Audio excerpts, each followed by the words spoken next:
Donc, salut à toi, Jérém. Donc, merci d'être mon invité sur ce podcast aujourd'hui. Tout d'abord, parle-nous un peu de toi. Voilà, présente-toi rapidement pour nos auditeurs, pour qu'ils comprennent un peu mieux pourquoi on est là aujourd'hui.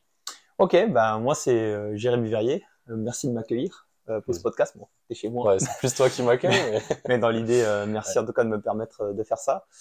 Moi je suis marié, j'ai une fille, j'ai 29 ans. Ça fait 10 ans que je fais du fitness au sens large.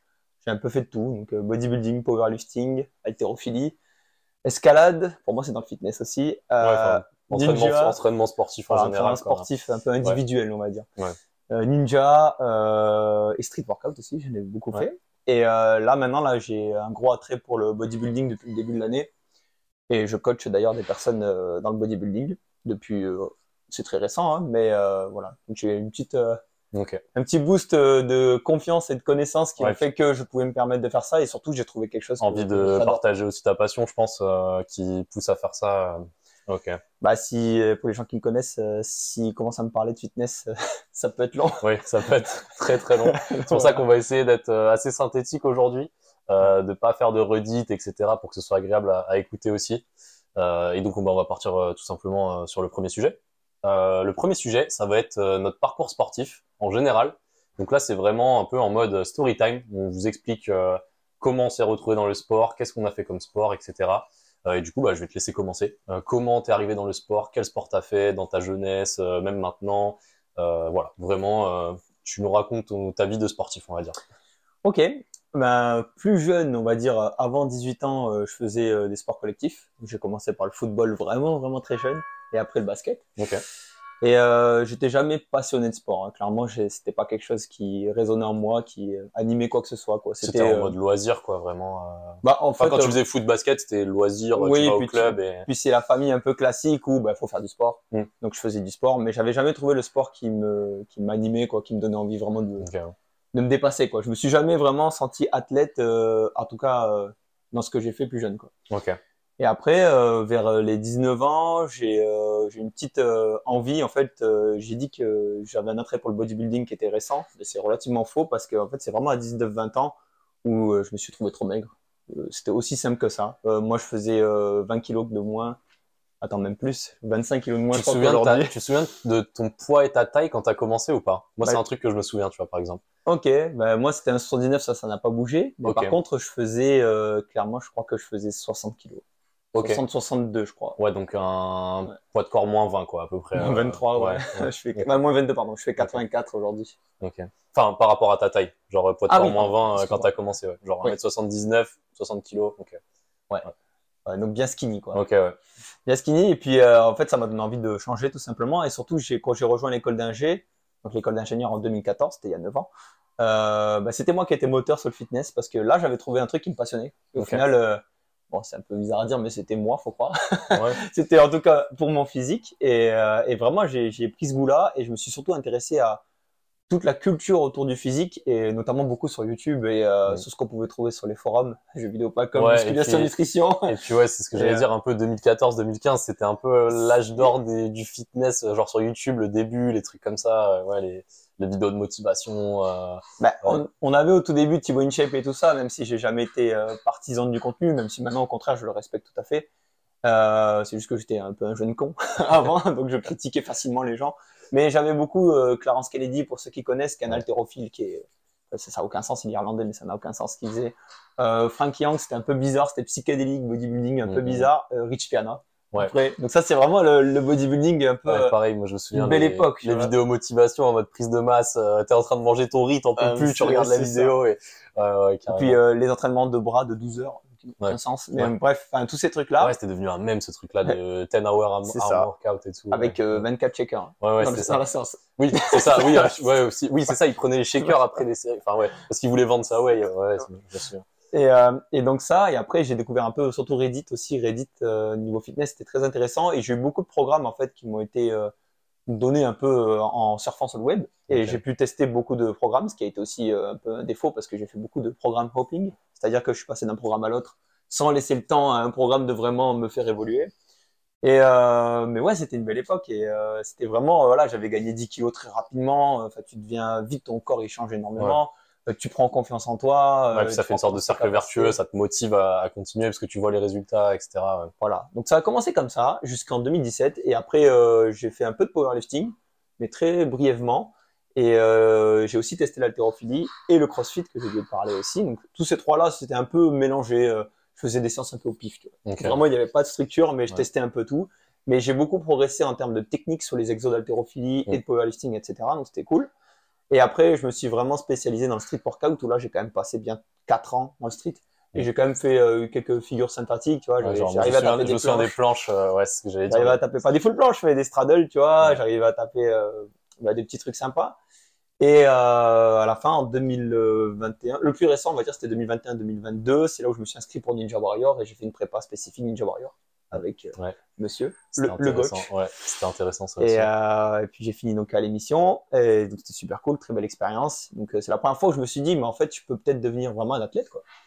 Et c'est là aussi où mon mindset a changé, où je me suis vraiment senti athlète. Et c'est ce que je pousse à tous les gens que je coach et que je rencontre, c'est vraiment de se dire qu'ils doivent penser qu'ils sont des athlètes, quel que soit leur niveau. En fait, ça dépend pas du niveau, c'est juste ce que j'allais dire.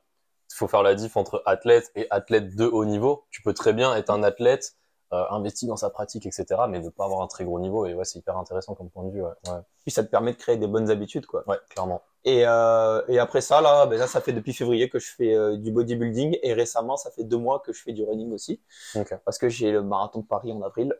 Et là, en objectif de bodybuilding, actuellement, je fais 84 kilos. J'aimerais monter jusqu'à 90. Bon, ça devient complexe ça avec la bouffe, mais ouais, 90 kilos.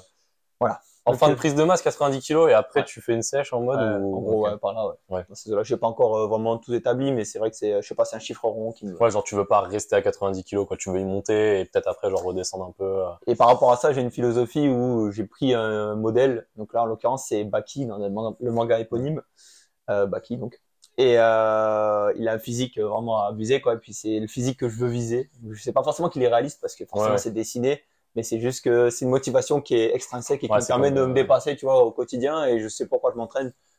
C'est pour vraiment essayer de m'approcher d'un physique comme ça, quoi. Ok. Et voilà. Hyper intéressant. Ok. Donc ouais, un parcours hyper varié, que ce soit en termes de tous les sports auxquels tu as touché, les objectifs qui changent, etc. Et tu fais du running du coup aussi récemment. Donc oui, ça fait 2 mois que j'ai attaqué la course à pied. Bon, je pensais jamais faire ça de ma vie déjà, mais en fait j'ai un objectif, c'est le marathon de Paris en avril avec un ami. Et c'est vrai que ça fait 2 mois que je fais 4 séances semaine. Il faut articuler ces journées avec 4 séances semaine de running et 3 séances de full body en hypertrophie. Okay. Et c'est là où ça devient intéressant, c'est qu'on se rend compte quand même que en manageant bien ces séances et ces efforts, on peut quand même accomplir. Au total, ça me fait un temps sous tension réel de 7 heures à peu près de training, 7 à 8 heures. Ouais. C'est pas non plus si énorme, ça fait quand même 1 heure par jour. Mais après, c'est du training à haute intensité pour le body, donc tu récupères pas pareil qu'un sport où tu vas être moins, enfin, en termes d'intensité moyenne, Ouais, il faut quand même être présent, mettre les nombres, et là, il y a qu'un seul ami, hein, pour ça, c'est la discipline, quoi. C'est être carré, c'est vraiment que ça soit, que votre journée soit articulée pour que vous puissiez réaliser vos objectifs, quoi. Bon, on en reparlera après aussi de tout ce qui est le côté récupération, comment, par exemple, la course, ça peut impacter ta récup en body ou ce genre de choses. Ça va être intéressant d'avoir ton point de vue là-dessus, du coup. Et puis voilà pour moi. Ok. Bah, du coup, moi, je vais aussi vous raconter mon parcours sportif. Parce que c'était un peu chaotique, anarchique, facteur chance, on va dire. Enfin, c'était vraiment n'importe quoi. Donc moi, j'ai jamais été très sportif dans mon enfance. J'ai toujours fait un petit peu de sport comme ça, tu vois, mais vraiment pas de sport en club. Je faisais un peu genre de vélo, de natation, des trucs comme ça, tu vois, mais vraiment en loisir et pas en club. Et arrivé au lycée, donc c'était en première. Ouais, c'est ça. Quand j'étais en première, donc j'avais 15 ans, enfin, entre 15 et 16 ans. En fait, j'ai un pote à moi qui m'a dit vas-y, inscris-toi au football américain avec nous, etc. Tu vois. Sauf que moi, à l'époque, j'étais encore plus fin que maintenant. Je faisais 1m75, j'ai grandi depuis. Je faisais 1m75 et je faisais 50 kilos. Donc j'étais vraiment genre tout fin, tu vois. C'est impact. Ouais, c'est ça. Et donc toi, t'étais à moins 19, moi j'étais à moins 25, tu vois. Donc enfin, fallait y aller, quoi. Et enfin, je me sentais pas mal dans mon corps, on va dire, tu vois, mais j'étais pas en confiance non plus. Donc, tu sais, vraiment, on va dire le sédentaire basique, quoi. Genre, tu te soucies pas trop de ton corps. Et donc mon pote me dit, vas-y, inscris-toi au football américain avec nous, machin et tout. Au début, moi je me dis, bon, c'est une blague. Le football américain, c'est que des mecs genre balèzes qui se rentrent dedans. Genre, qu'est-ce qu'il veut que je fasse sur un terrain de football, tu vois? Et je me suis dit, bon, bah vas-y, j'ai rien à perdre, autant essayer, tu vois, parce qu'il y avait une sorte de phase de semaine de préparation, un peu comme si c'était des tests physiques, tu vois, pendant une semaine, où tu fais vraiment des séances hyper physiques, etc., pour qu'un peu les coachs ils fassent leur sélection de qui va être dans l'équipe après. Et je sais plus c'est quoi le nom exact de cette semaine-là, mais c'est une semaine de prépa, je crois que ça durait 2 semaines. Une semaine, c'est sûr, peut-être 2 semaines.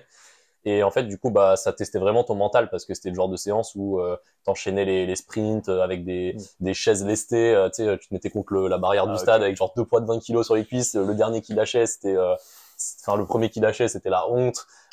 Tu faisais des sprints en diagonale sur le terrain. Genre, t'étais là, t'étais à 2 doigts de vomir. Enfin, c'est vraiment des séances qui te poussent un peu à bout comme ça. Et, euh, et bizarrement, j'avais bien aimé, tu vois. J'étais là en mode, ok, c'est dur, mais vas-y, c'est la première fois que je fais un truc dur physiquement. Donc, j'avais bien aimé. Et donc, au final, j'avais été pris dans l'équipe. Bon, j'étais pas titulaire et tout, tu vois, mais je participais quand même aux entraînements et tout. Et c'est ça un peu qui m'a fait le déclic de bah, vraiment commencer à faire du sport. Et en fait, dans ce club-là, donc du coup, c'était le club des Cougars à Saint-Ouen-l'Aumône. Il y avait en fait dans le vestiaire, il y avait un banc de développé couché en plein milieu du vestiaire. Et vraiment, tu sais, il y avait que ça. Genre la salle de muscu, c'était juste un banc de développé couché. Et moi, à l'époque, j'y connaissais rien en sport, etc. Tu vois, vraiment. Et je pensais du coup bah, que tous les mecs qui étaient là, ils étaient devenus balèzes juste en faisant du développé couché, tu vois. Et ça m'a marqué parce que bah du coup au test physique pendant cette semaine-là, il y avait un truc de bah, une répétition max au développé couché, tu vois. Il y a tout le monde qui est en cercle autour du banc, qui te gueule dessus. Un peu comme aux US, on peut Ouais, voir c'est ça, ça, exactement. Et donc du coup, ça m'a un peu avec marqué. les épaulés en ce moment aux C'est US, ça, là. exactement. Incroyable. Et ça m'a un peu marqué, tu vois, Ah ce ouais. truc de vraiment l'esprit d'équipe où tout le Ouais. monde te gueule dessus Ouais. en mode vas-y, t'es capable, machin et tout. Ouais. Et donc bah suite à ça, j'ai vite compris que bah, avec mon petit gabarit sur le terrain, ça allait être compliqué.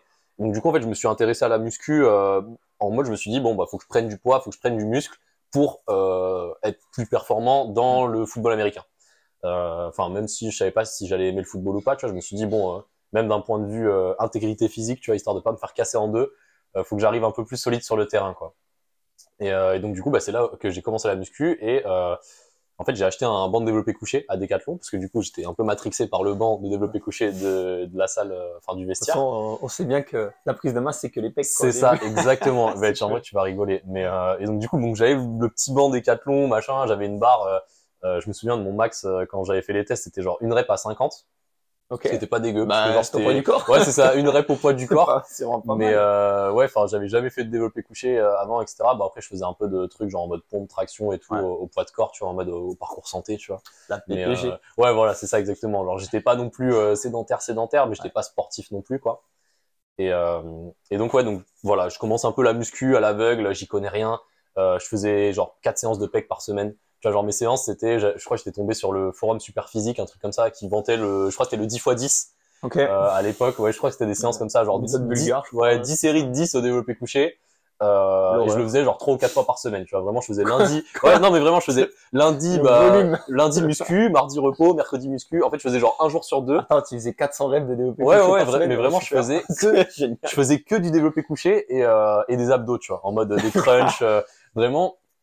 Et je connaissais rien, Mais tu c'est vois. quoi, Vraiment, ce volume? j'y connaissais rien. Ah oui, Et je me disais, bon, bah, les jambes, ça va, je cours sur le terrain de foot, mes jambes, elles vont se muscler, tu vois. forcément. Enfin, bref, tu vois, vraiment la réflexion de genre du mec qui connaît Non, mais rien. c'est normal.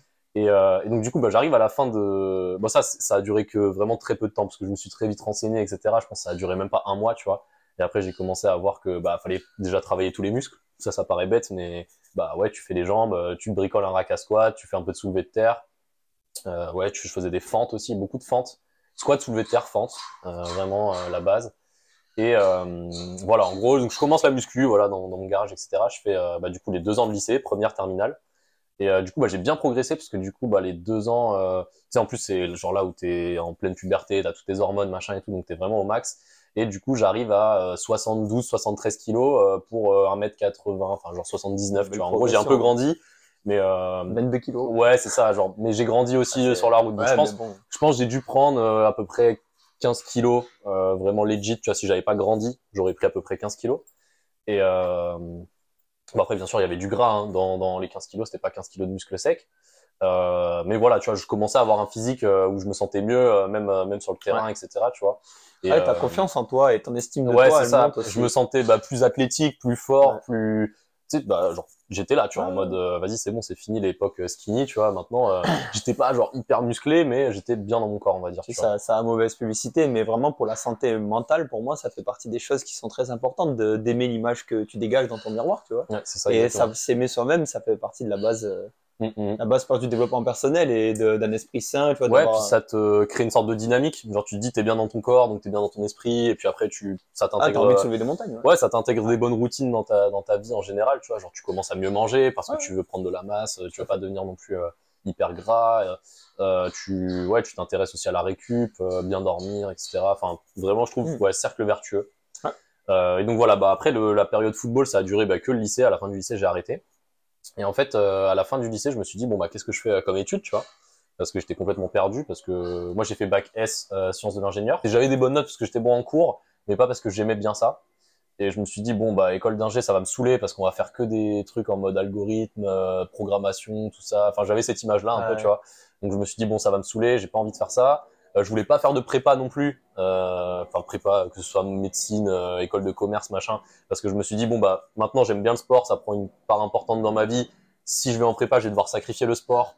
Donc, bah, j'ai pas envie de ça. Donc, Ouais. je me dis, bon, bah, c'est pas grave, je fais pas de prépa. De toute façon, j'ai pas envie de faire un métier en particulier, donc je le vois pas trop comme un sacrifice. Donc, si je peux me permettre, tu as fait ce que tout le monde qui adore le sport fait après le lycée, c'est Staps. Bah, en exactement. fait, et en plus, j'ai même Quand pas tu choisi kiffes Staps. ça, En fait, j'ai même pas choisi ah, en Staps plus, en étant conscient de l'avoir choisi. En gros, j'ai demandé à mon meilleur pote à l'époque, qu'est-ce que tu fais après le bac, toi, tu vois. d'accord. Et il m'a dit, bah, moi, je vais en Incroyable. Staps. Et du coup, je fais, bon, bah, T'as vas-y, lancé l'idée, bah, quoi. ouais, voilà. Non, Personne, mais mais... vraiment, tu vois, il m'aurait dit, je vais en fac de d'éco-gestion. Ah, Je ouais, t'avais pas vas-y. dit, je vais en fac d'éco-gestion, tu vois. Vraiment, j'étais perdu, je savais pas quoi faire. Et moi, je me suis retrouvé, bah, là, maintenant, avec un master Staps, machin et tout. Et donc, bah, en fait, j'arrive en Staps à Nanterre, donc région parisienne. Et en fait, donc fallait choisir une spécialité sportive. Et au final, du coup, bah, j'arrive au STAPS le premier jour et donc il y a le tableau avec les noms et les spécialités qui ont été attribuées parce qu'il y a des quotas. Si par exemple il y a 300 élèves en STAPS et il y en a 150 qui demandent l'aspect fitness, bah s'il y a que 30 places, ils vont prendre que les 30 meilleurs entre guillemets sur le papier ou enfin, je sais pas comment ils font leur choix. À l'époque, c'était tirage au sort. Genre sur APB, t'étais sélectionné en STAPS par C'est un peu tirage au le thème, sort. quand même. Non, mais Ouais. c'est un peu le thème de ce que t'as fait dans ta Ouais, vie, non tu vois. mais ouais, enfin C'est la loterie, quoi. ouais, mais littéralement, donc t'es sélectionné en STAPS par tirage au sort, tu choisis ta spé sportive, c'est aussi un truc d'aléa. Enfin Et bref. en plus, t'as suivi un gars Oui, voilà, par défaut. enfin bref, c'est n'importe C'est quoi. beaucoup d'aléatoires, quand même, Ouais. qui t'a amené là Et aujourd'hui. donc j'arrive au STAPS et là je vois qu'il n'y a pas mon nom sur la liste des spécialités, tout simplement. Genre je cherche mon nom, il y avait au moins Ok. 400 noms avec toutes les spécialités sportives. Je vois mon nom nulle part et je me dis bah c'est bizarre, tu vois, il y a un bug quelque part. Donc je vais au secrétariat, tu vois, pour demander bah comment ça se fait. Je me suis dit ça se trouve j'ai juste pas de spé, tu vois, genre ils m'ont mis dans aucune spé. Je savais même pas que tu pouvais, enfin t'étais obligé d'avoir une spé. Et là, le secrétaire, il me dit ah mais en fait vous êtes dans les très peu qui ont eu un bug. Alors je crois qu'on était une dizaine, un truc comme ça, qui ont eu un bug en fait où ils voient que j'ai fait des choix, mais ils peuvent pas avoir Ok, accès ouais. au contenu du choix, tu vois. Donc il y a écrit choix 1, choix 2, choix 3, donc ils voient que j'ai rempli le formulaire, mais ils ne voient pas que j'avais choisi bah, fitness, basket, machin. Et donc là, je dis bon bah, enfin moi dans ma tête, je me dis bon, c'est bon, tranquille, je savais pas qu'il y avait des quotas et tout, tu vois. Donc je dis bon bah voilà, bah mon choix numéro 1 c'était fitness, machin et tout. Il me dit ah bah en fitness on a plus de place. Du coup, bah, va falloir choisir entre les spécialités où il reste de la place. Et il restait de la place en gros, pour faire simple, les sports qui m'intéressaient le plus, ou au moins ceux que je connaissais. Il y avait du coup bah, natation, athlétisme, et encore, après, il y a toutes les spé différentes en Ouais. athlétisme, et escalade. Et en fait, escalade, je savais même pas que ça existait, l'escalade. Je pensais que c'était les gens qui escaladaient l'Everest, tu vois, genre les alpinistes et tout. Vraiment, j'avais jamais vu un mur d'escalade loisir, tu vois, enfin, tu sais, Les une fameux salle... escaladeurs. Ouais, C'est enfin, ça. mais Quand les gens vraiment, te parlent mais des tu vois, grimpeurs, c'est ouais, vraiment, mais des j'y connaissais escaladeurs. rien parce que Ouais. au collège ou à Ouais. l'école, on n'a jamais fait d'escalade, il y avait pas de mur. Ouais. Tu sais, j'avais juste fait des trucs en mode acrobranche, via ferrata, en vacances, mais vraiment de l'escalade scolaire ou Ouais. dans une salle d'escalade, je n'en avais jamais fait, je savais même pas que ça existait. Et donc moi je me dis bah, c'est quoi escalade? Genre on va aller escalader une montagne à Paris, tu vois? Enfin, je comprenais pas le truc. Et donc du coup, bah, je regarde les barèmes bah, de l'aspect athlétisme et natation. Et athlétisme, je me suis dit bon bah c'est mort parce que je déteste courir pour faire vraiment simple et c'était beaucoup de disciplines où il fallait courir. Donc je regarde les barèmes et je sais que j'aurai pas la moyenne, donc c'est mort, parce qu'en plus l'aspect ça compte pour un gros coefficient. Donc je me dis, quitte à faire une spécialité sportive, autant que ça me permette de valider mon année quand même.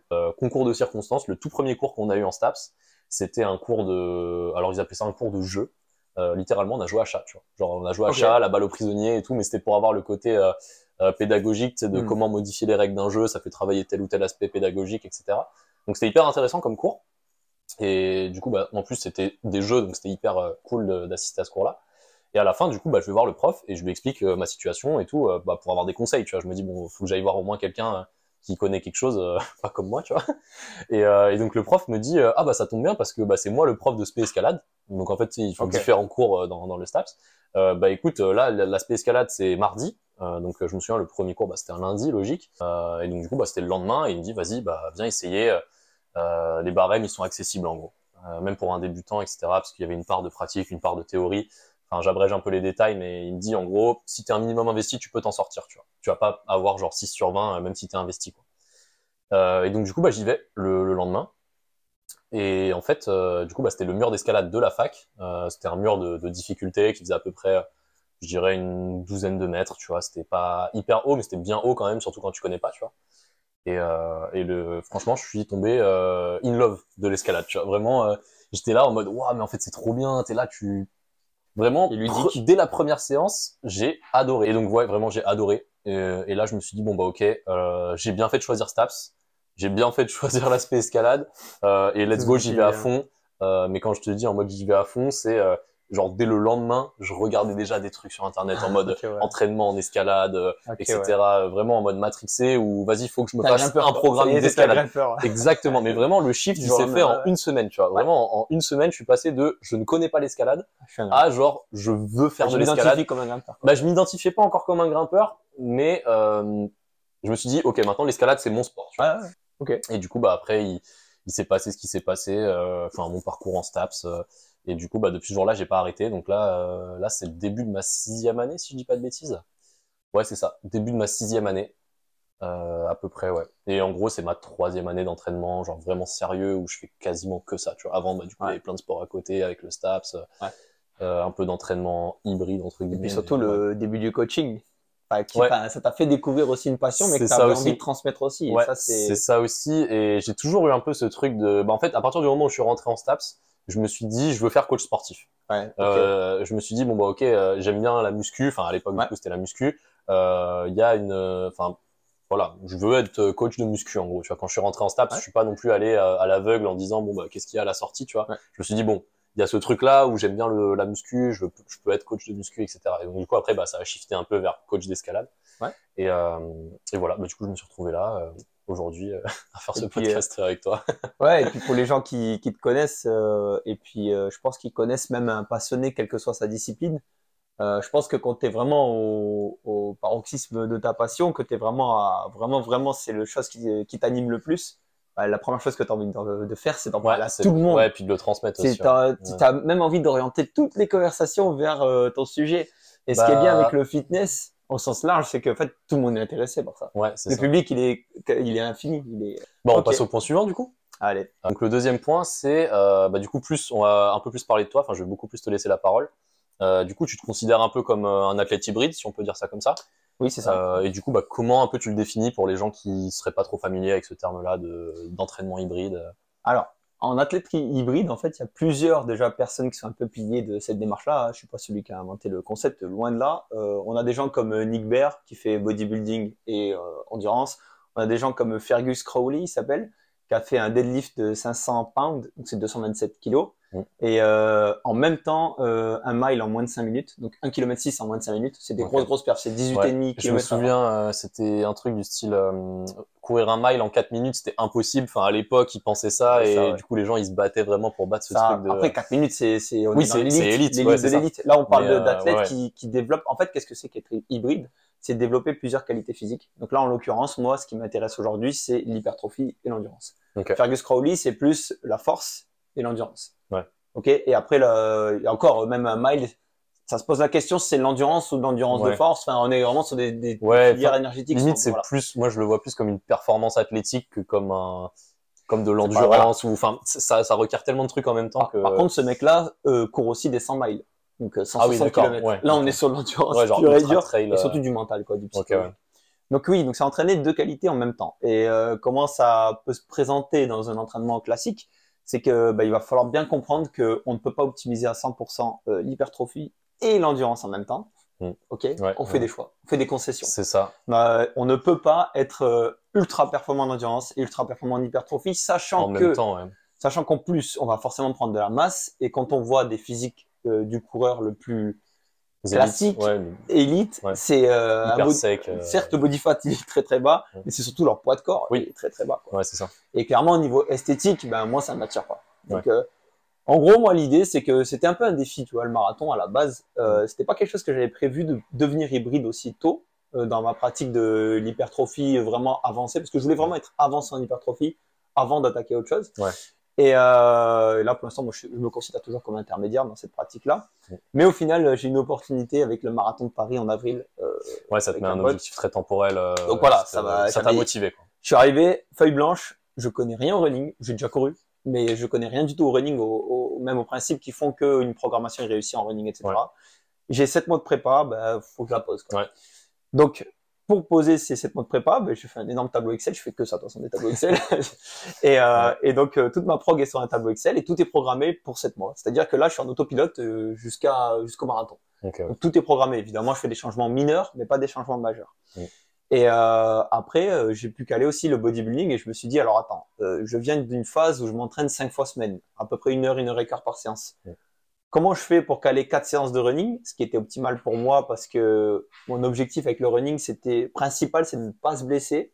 Et pour ça, la clinique du coureur, qui est superbe comme institut un peu, le fondateur de ça, il a fait un podcast avec Running Addict. Je vous le conseille à 200%. On essaiera de mettre le lien dans Ouais, la je pense qu'on description. mettra des liens. C'est incroyable ce podcast. Et la première chose qu'il dit, c'est que pour ne pas se blesser en course à pied, il faut étaler les sorties. Okay. Ok, il faut pas des gros blocs de sorties longues, c'est-à-dire qu'il faut pas que tu aies une course d'une heure et demie, une d'une demi-heure, et que tu as 2 courses, tu as 2 heures de volume au total. C'est pas la bonne méthode. Pour lui, il faut faire du 30% maximum de son volume de la semaine sur une séance. En une séance, c'est maximum 30% du volume. Okay. Tu as 1 heure dans la semaine, tu mets 18 minutes sur une sortie max. Ok, d'accord. Tu vois le truc? Ouais, ok. Voilà. Après, le deuxième facteur, ouais, cette histoire de vraiment diviser les séances pour entre guillemets mieux récupérer d'une séance à l'autre. Et puis laisser les tissus aussi s'adapter, quoi, parce que clairement, le stress métabolique est pas le même entre 18 minutes et 36 minutes de course. Clairement, ouais. Ou 1 heure totale.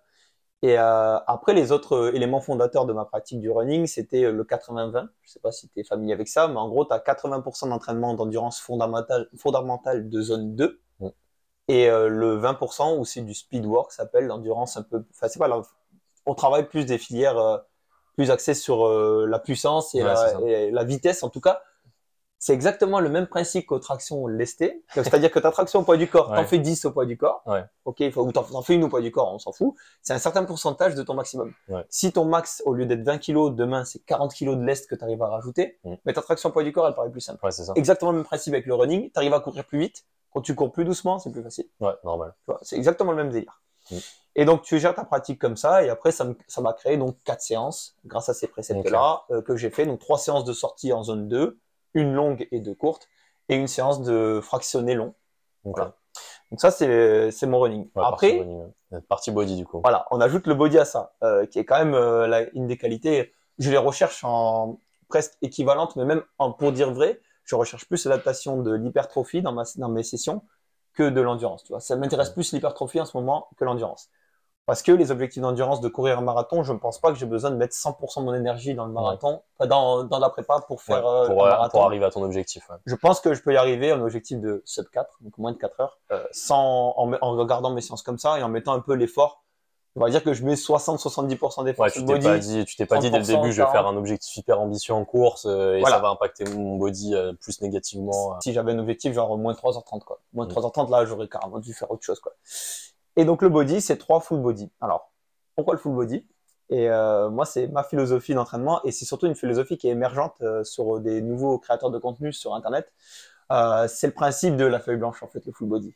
Tu le prends pas comme un truc où je vais travailler absolument tous les muscles de mon corps dans la séance, mais c'est plus, j'ai une feuille blanche, et ben je peux exactement gérer mon volume, mes séances, mes séries, tout, suivant le groupe musculaire, comme je veux. C'est-à-dire que je vais faire du squat et je vais travailler la nuque. En quoi travailler la nuque va impacter mon squat? Zéro. Ça, tu peux faire un superset pour gagner du temps. Tu vois. Exactement. En plus, je fais beaucoup de supersets parce que ce que j'ai pas mentionné, c'est que dans mes séances de full body, c'est 9 à 11 exercices. Ouais. C'est beaucoup. Si tu les alignes tous un par un. En comptant un superset, tu comptes ça comme un exercice ou comme Non, deux là, exercices? tous les exos, c'est 11 Ah, exercices. ok, d'accord. Et justement, Ouais. c'est pour ça que tu fais un superset. Ouais, c'est ça. Sinon, ta séance de 11 exos, imaginons 3 Ouais. séries en moyenne. Ouais, c'est interminable. 33 séries C'est interminable. sur un bloc. Voilà, Bah, surtout que souvent, une séance, c'est tu dois te réchauffer en 4, plus. 5 exercices max, quoi. Si, bon, allez, Ouais, 2, tout à 3 fait. exos polyarticulaires Ouais. et 1 ou 2 exos d'isolation, quoi. Donc Ouais. là, il y a, voilà, donc c'est un peu ce truc de la feuille blanche qui m'a beaucoup attiré dessus. Et surtout, je peux mettre une fréquence x3 en n'ayant que 3 séances semaine. Ouais. C'est-à-dire que je peux faire 3 fois les biceps si j'en ai envie, 3 fois les pecs si Ouais, j'en ai c'est envie, en n'ayant que 3 T'es pas séances bloqué semaine. dans un schéma genre push-pull legs, upper-lower, ouais, carrément. En fait, il faut vraiment... C'est ça aussi avec la faiblesse des splits, c'est que on veut trop suivre le split à la lettre. Ça n'a aucun Ouais. sens, ça n'a pas d'intérêt. Surtout en bodybuilding. Après, je te parle pas sur d'autres Ouais. qualités. Mais je suis d'accord que bah, le split classique de 6 séances par semaine, un jour de repos, genre je sais pas, une séance pec, dos, biceps, machin, ça a pas de sens Un pour gros quelqu'un split. qui est naturel parce que ouais, enfin, tu mets pas assez de stimulation. Déjà, on Assez sait de que c'est fréquence. mieux de stimuler chaque muscle au moins 2 fois par semaine. Tu peux même monter jusqu'à 3 si tu as la récup adéquate, etc. Mais ouais, enfin, il faut faire en gros une dizaine de séries par groupe musculaire par semaine. Et dans un split, tu peux pas faire 10 séries d'intensité maximale sur un muscle, quoi. C'est pas possible. Enfin, Alors ouais.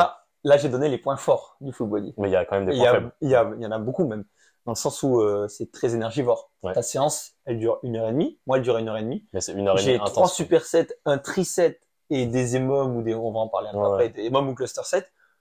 Bah, honnêtement, t'as intérêt à t'accrocher quand même. Enfin, après, je dis pas que je suis exceptionnel pour pouvoir les faire. C'est pas ça que je souhaite dire. Mais ce que je veux dire, c'est qu'il faut bien se préparer à. Ouais, Enfin, pour moi, c'est pas adapté, par exemple, pour un pratiquant qui est débutant, de passer sur un full body avec autant de volume. bah, faut avoir une certaine capacité d'effort, tu vois. Genre, Capacité d'effort, ouais, capacité à maintenir l'intensité alors que tu es au dernier triset, ça fait 1h15 que tu es en train de pousser ou tirer, Ouais. et là tu es en train de faire les biceps, mais sauf que les biceps, ils te sont aussi importants que les pecs quand tu fais Ouais, du bodybuilding, c'est ça. parce qu'il n'y a pas de partie du corps que tu veux délaisser. Mm. Et donc c'est là où il faut... Bah, à part peut-être si t'as un très gros point fort sur un muscle, et enfin après, c'est pas. T'as toujours ça, évidemment, t'as toujours ça. Et d'ailleurs, par rapport à ça, évidemment, les jambes, le volume a réduit, étant donné que je fais 4 running semaine. Ouais. Je vais pas mettre 2 fois du squat dans la semaine, Ouais, c'est par ça. exemple, avec, voilà. Tu peux pas faire genre squat soulevé de terre dans la même séance et 3 fois par semaine, quoi. C'est pas possible. Ouais. Voilà, donc ouais, tu fais des choix, mais au final, c'est une routine qui te va parce que tu as trouvé un certain équilibre et je pense que tu vois aussi des bons résultats et c'est pour ça que tu continues. Enfin, ouais, tout à fait, ça fonctionne. Ça fonctionne pour mon emploi du temps, ce qui est le plus important. ouais, on d'ailleurs, va y venir. on va On va y s'attaquer venir dessus. parce que là, le sujet, en profite, alors. ça va être ça. Bah, on en profite pour passer au sujet suivant. Bah voilà. J'interromps rapidement cet épisode pour vous remercier de me suivre sur le Vertical Podcast et je vous invite, si vous êtes sur YouTube, à laisser un pouce bleu, un commentaire, à me mettre en commentaire des suggestions de sujets pour les prochains épisodes. Et si jamais vous êtes sur les plateformes comme Apple Podcast, Spotify, n'hésitez pas à laisser une review de 5 étoiles. Moi, ça me soutient énormément. Merci d'avance et je vous laisse avec la suite de l'épisode. On passe au sujet suivant. Donc là, le sujet, c'est les clés pour réussir sa programmation. Donc, les clés d'une programmation réussie. Je pense qu'on fait un point chacun. Allez. Qu'est-ce qui te semble le plus important on va dire pour ton top 1, vas-y, le plus important pour toi. Allez, je commence. Pour moi, le top 1, c'est l'adhérence de l'athlète au programme. Pour moi, c'est vraiment le plus important dans le sens où même si votre programme il est sous-optimal sur le papier, je dis un truc au pif, si je reprends l'exemple des full body, un bro split, un bro split par exemple. Quelqu'un qui va faire un bro split, donc pour ceux qui connaissent pas, le bro split, c'est l'entraînement classique du gars qui va en salle de muscu. Tu vas faire par exemple le lundi que les pecs, le mardi que le dos. Mercredi, tu vas faire les jambes. Ouais, voilà, c'est ça. Enfin, en gros, tu fais un ou deux groupes musculaires dans la séance et t'as une fréquence que de une fois par semaine sur les muscles. Ça se faisait beaucoup, dans les années 2000, on va dire. Hein, quand ça fonctionne en vrai, c'est juste que c'est pas optimal, tu vois. Mais c'est ça. Et puis même maintenant, avant, l'argument c'était de dire que les bro splits c'était plus pour les pratiquants avancés parce que tu dois mettre plus d'intensité par groupe musculaire. Mais en fait, au final, maintenant, même les pratiquants avancés, ils se désolidarisent de ça et ils disent un peu ton discours, par exemple, par rapport au full body. Souvent, ils font du upper-lower, 2 séances upper, 2 séances lower. Et ils disent qu'en fait, avoir une fréquence de 2 dans la semaine, surtout quand t'es naturel, c'est quelque chose d'essentiel dans la programmation. Donc en fait, l'adhérence de l'athlète dans le sens où si votre programme il est sous-optimal sur le papier, mais que vous arrivez à le tenir sur le long terme et que vous aimez votre programme, ce sera toujours mieux que de faire quelque chose de 100% optimal sur le papier que vous n'arrivez pas à tenir, que ce soit par rapport à vos contraintes, à vos goûts personnels. Je sais pas, par exemple, si vous avez du squat dans votre programmation alors que vous détestez le squat, bah ça va pas marcher en fait. Tout à fait. Surtout si vous n'avez pas des objectifs de compétition sportive ou d'objectifs de performance très précis. Pour l'hypertrophie par exemple, tous les exos sont interchangeables. Ouais, interchangeables. Il y a aucun exo C'est un indispensable. peu plus etc. compliqué si vous êtes powerlifter, vous n'avez pas le bench, ça va Voilà, être complexe. c'est ça exactement. Mais pour toi, dans ton cas d'escalade, tu peux prendre un exemple aussi. C'est ça. Ouais, bah pour l'escalade, je prends un truc. Allez, par exemple.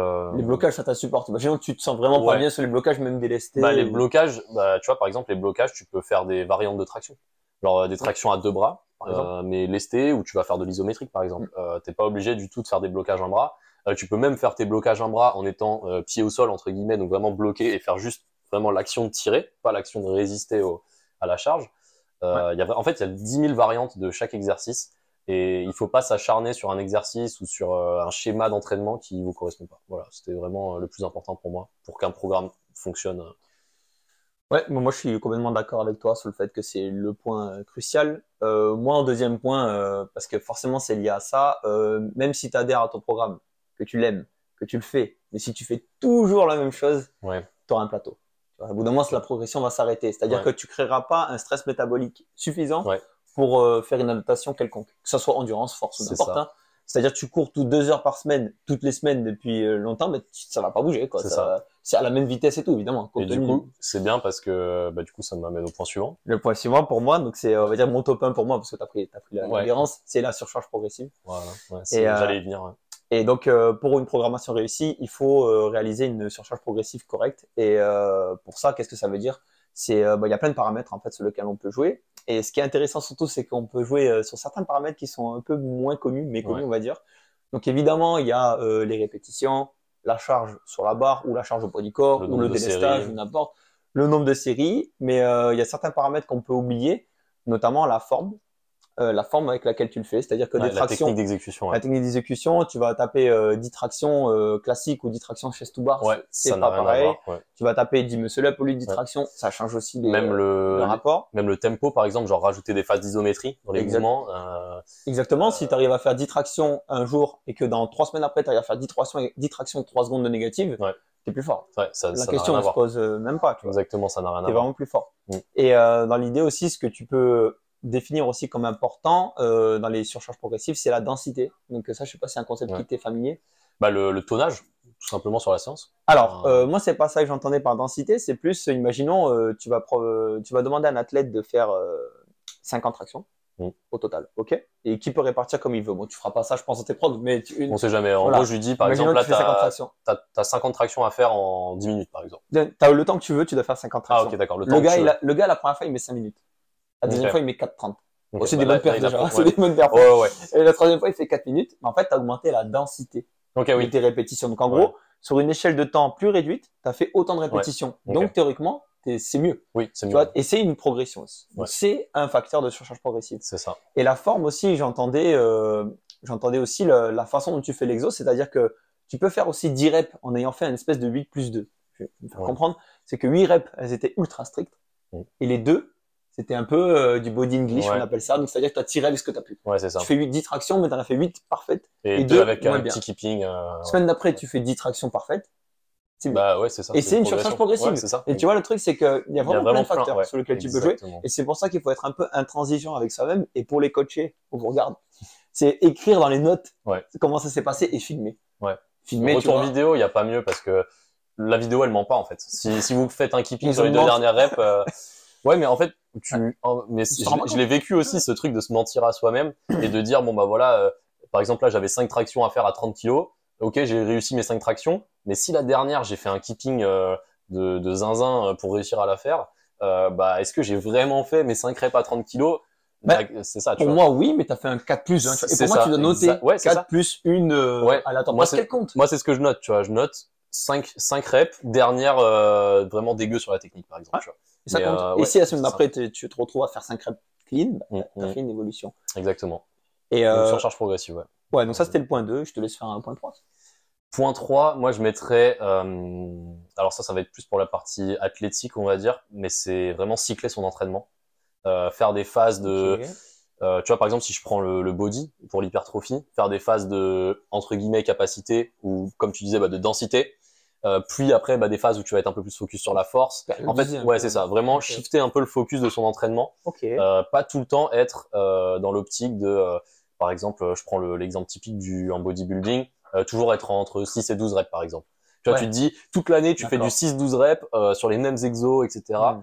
Je pense que comme tu dis, au bout d'un moment, tu atteins un plateau, même si tu appliques la surcharge progressive, parce que d'un point de vue même système nerveux, etc., je trouve ça vraiment hyper intéressant de cycler son entraînement, parce que par exemple, on sait que les gains de force, ils se conservent quand tu vas travailler ta puissance. Donc en fait, si tu fais un Ok. cycle de puissance, Ok, d'accord. Ok. je dis un truc au pif, mais imagine tu commences, tu fais un cycle de capacité, donc un peu ce que tu appelais la densité, donc tu vas réussir à accumuler donc beaucoup de volume en très peu de temps, etc. Donc tu as augmenté ta capacité d'entraînement globale. Ouais. Ensuite, tu fais un cycle de force, parce que maintenant tu as la capacité d'encaisser des charges plus importantes au global. Hein. Quand je dis des charges, c'est pas que les kilos sur la barre, c'est vraiment la charge Ouais. d'entraînement globale. Donc tu fais ton cycle de force, tu vas progresser en force. Et ensuite, tu fais par exemple un cycle de puissance. Et là, tu vas augmenter ta puissance, mais tu vas pas perdre tes gains de force. Et en fait, bah, au final, à la fin de ton cycle de puissance, tu as augmenté bah, ta capacité d'entraînement, ta force, ta puissance. En fait, tu es devenu juste meilleur. Ouais. Et bah, si tu augmentes ta force et ta puissance, tu as forcément fait de l'hypertrophie. Si tu as la Ok, nutrition, d'accord. etc., qui va derrière, parce que bah, on sait que plus tu es fort et plus tu es rapide sur un mouvement, plus ta masse musculaire, elle est corrélée, tu vois. C'est-à-dire que t'as personne qui va faire 10 reps à 150 au développé couché, qui va pas avoir de pec et qui va pas avoir de triceps, c'est impossible. Donc, C'est un très bon exemple. Un donc en très fait, bon voilà, exemple. tant que tu appliques la surcharge progressive et que dans cette surcharge-là, tu ajoutes cette nuance de cycler un peu l'entraînement, moi je pense vraiment que c'est un truc qui est très très sous-coté et pas du tout fait en body, enfin vraiment pour la partie hypertrophie pure. Ouais.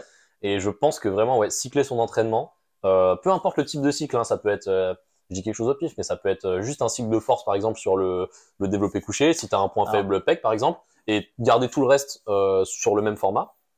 Pour moi, ça, c'est un exemple ouais. de cyclage, tu vois. Enfin, ça peut vraiment prendre des formes hyper variées et du coup, bah, c'est adapté à la personne. Moi, je mettrais ça, tu vois. Ok, là, je suis un peu ambigu. En fait, j'ai deux positions. C'est que l'intérêt de cycler, je le vois parce qu'en plus, j'ai toujours fait la promotion de l'entraînement de power building, Mm. tu vois, où être fort, ça te C'est permet en important. fait de créer. Non, mais c'est surtout que ça te permet de créer, parce qu'on s'en fout d'être fort ou pas. Dans l'idée, Non, mais si enfin, je tu veux dire, c'est important pour l'hypertrophie. si tu veux faire l'hypertrophie, C'est, c'est ouais. surtout que ça te permet de créer plus de tension sur les exos en hypertrophie. Mm, Imaginons ton 4 reps, il augmente, bah, ton 10 reps, il va augmenter aussi. ouais, Et exactement. donc, tu pourras mettre plus de tension sur les muscles ciblés, tu vois. Ouais. Donc ça, je suis d'accord. Et moi, comment je le réalise plutôt, c'est en changeant les exos, en fait, aux personnes. Ok. Et même à moi aussi. Ah, j'ai tendance à moins changer les exos, En tu vois. fait, je vais plutôt cycler. Tu vois, tu as une DUP qui se fait automatiquement. Ouais. C'est dynamique enfin, Daily Undulating Periodization. Ouais. En merci. gros, c'est quand vous variez les intensités dans la semaine, quoi. Et en fait, ça, je le fais automatiquement sur toutes mes progs. C'est-à-dire que si un jour j'ai mis du chest press quelconque, donc une presse horizontale quelconque, développé couché, dips, n'importe, que je l'ai mis en 10-15, bah, si ta première séance, tu as fait des dips en 10-15, Ouais. bah, si deuxième séance, parce que moi je fais des full body ou des upper lower, comme tu dis, Mm, et la deuxième, peut-être que je vais mettre du bench en 6-10. ok. Tu vois, et je varie les intensités au sein de la Ok, séance, et ouais. finalement je fais du DUP, Ouais. Daily Undulating Periodization, mais je le fais avec les exos, quoi. Je change les exos. Je mets pas le Mm, même exo pour faire la DUP. ok. Et, Ça, c'est intéressant aussi, mais mais c'est pas exactement ce que tu proposes, quoi, ouais, clairement. moi en fait, je suis moins fan du fait de changer les exos dans le sens où en fait, il faut un certain temps d'adaptation à ton système nerveux pour optimiser ton potentiel de force sur un Je suis exo. d'accord. Et Je en parle fait, de, bah, je pense que toi, dans ton cas, ça marche parce que c'est des exos qui reviennent, tu vois. tout à Mais fait. enfin, en gros, le développé couché, tu vas en faire beaucoup dans l'année au Ouais, final. Tu vas pas juste en faire pendant 3 semaines et après t'arrêtes, quoi.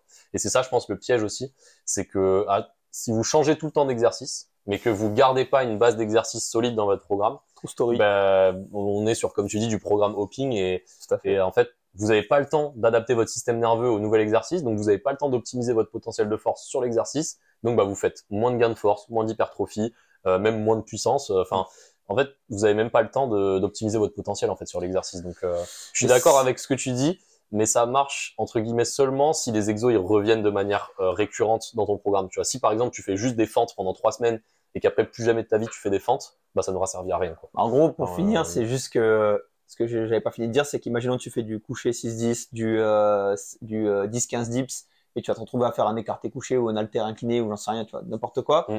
Mais en fait, ce que je fais, c'est que j'inverse. Ok, ouais. Tu vois le truc? Donc c'est toujours les mêmes Ouais. exos, ou des patterns Mais, très ouais. similaires, mais c'est juste que c'est inversé, tu vois, le truc. Ok. Tu as raison après, dans l'idée. Et par rapport à ce que tu dis, j'ai envie de rebondir juste sur le Après, fait ouais, je pense qu'il y a que, beaucoup de nuances. sur le fait que tu te dises qu'il faut vraiment rester sur un programme, en fait. Qu'il soit Mm. bon ou mauvais, gardez-le. Ouais. Et en fait, c'est pour ça aussi que je force les gens à s'engager 3 mois avec moi. Ouais. Toi, je pense que c'est pareil au final. Ouais, je les force pas vraiment, mais, Non, je leur fais comprendre que tu peux pas vraiment avoir une vraie progression en moins de 3 mois, surtout sur une relation de coaching. Enfin, en un mois, à la limite, tu peux donner que quelques conseils, Ouais. donner des sortes de pistes de progression, mais tu vas feedback pas vidéo. avoir. Ouais, Et ouais. moi, j'ai été le premier à en être, un peu de l'autre côté de la barrière, parce on va dire que j'ai fait beaucoup de programmes hopping quand j'étais plus jeune, et j'ai perdu beaucoup de progression, quoi, clairement, j'ai perdu beaucoup de temps. Je crois qu'on l'a pas dit, mais du coup, pour ceux qui connaissent pas le programme hopping, c'est Ouais. hop, H-O-P, un peu comme un lapin qui saute, quoi.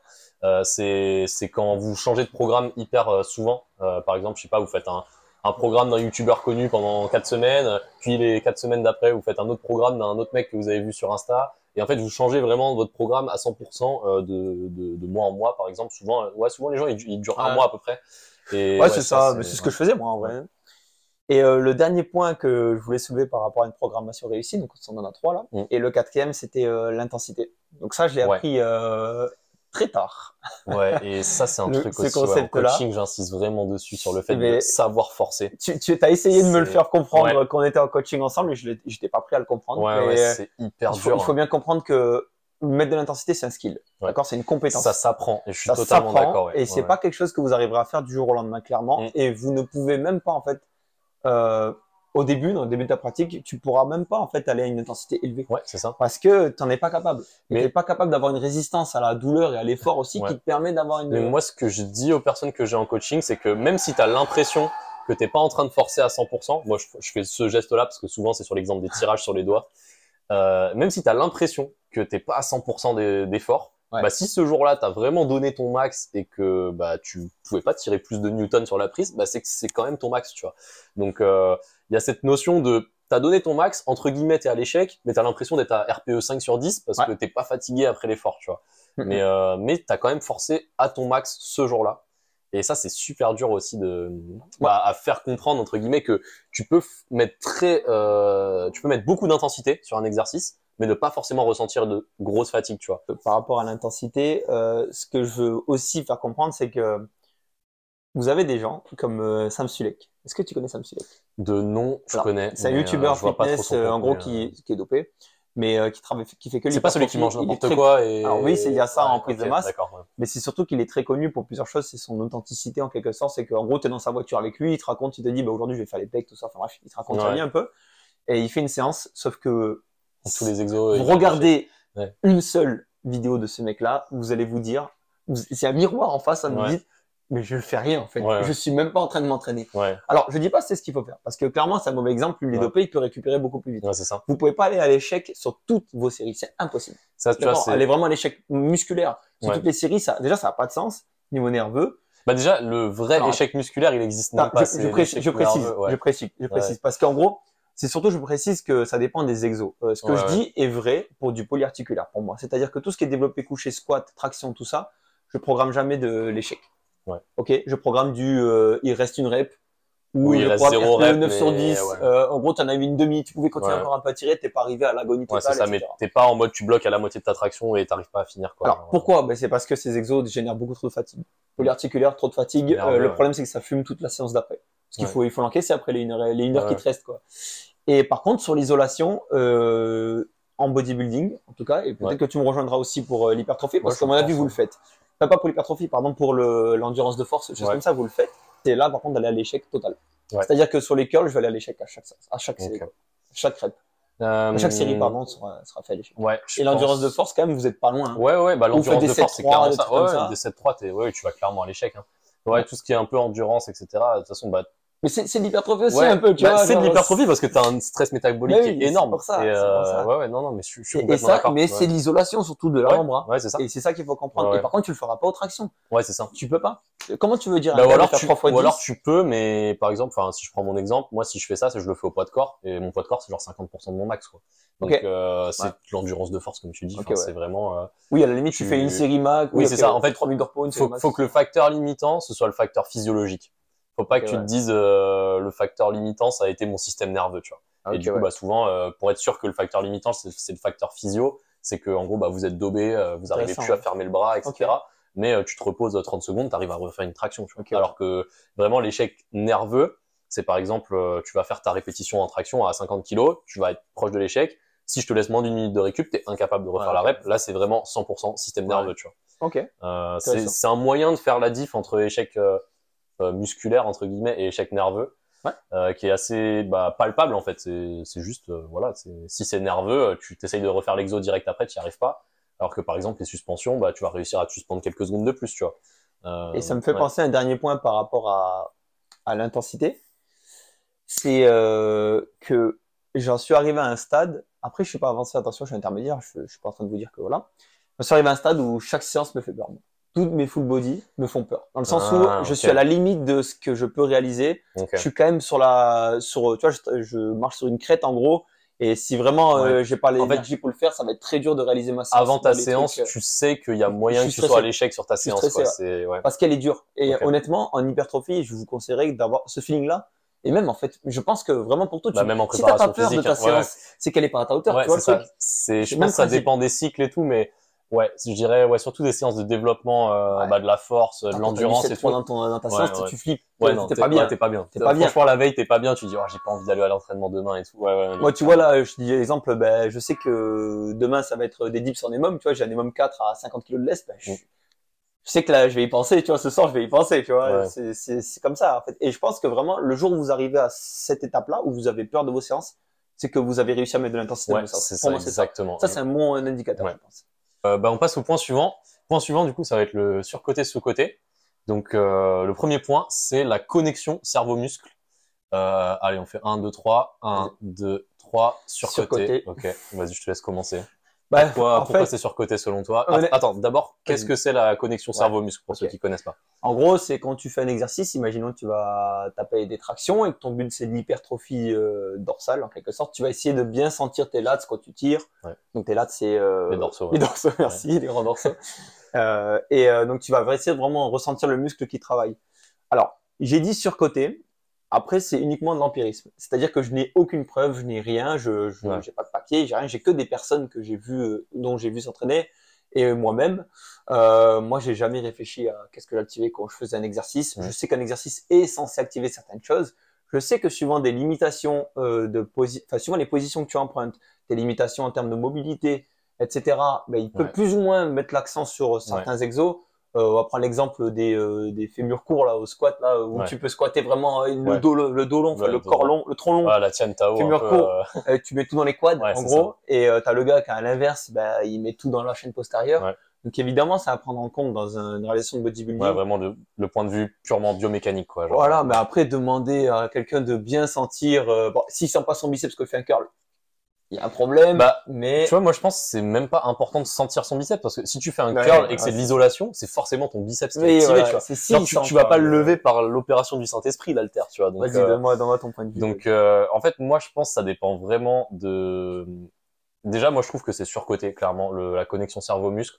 Et encore plus depuis que j'utilise le velocity-based training, donc l'entraînement basé sur la vitesse d'exécution des répétitions.